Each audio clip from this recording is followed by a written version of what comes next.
magyar népmese.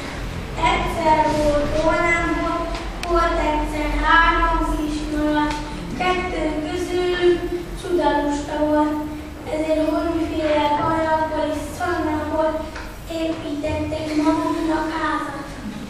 Csak hogy mielőtt elkészüljenek, aztán egész nap megszassanak. Na félünk a farkastól, le énekelték, amíg a 3. kismalac szorgalmasan dolgozott.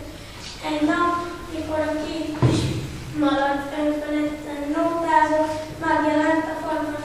Fussunk! Kiáltotta a 2 rémű kismalac. Bújjunk el a házunkba! Milyen bufó kis jószágok, jól belagott előle, nyalogatta a száját a farkas, és üldözölette őket. Amikor hazaért a 2 kis malac, magukra zárta az ajtót, a ablakon kikukucskáló biztonságban érezték magukat. Nem félünk a farkastól, énekelték, ma azt hitték, hogy megmenekültek. A farkas valóban nem tudta, mit évül legyen, de látta, hogy a kis malacok ezzel visszarozták meg.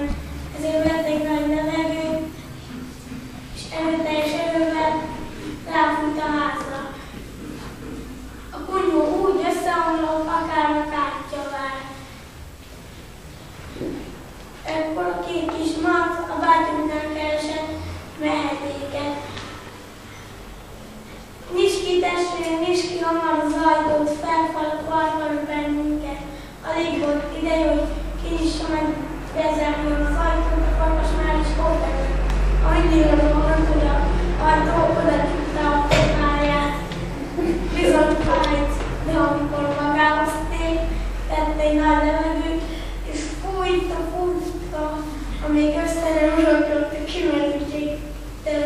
Nem sikerült ledönteni a szilárd téglaházat, amit a szorgalmas kis malac épített.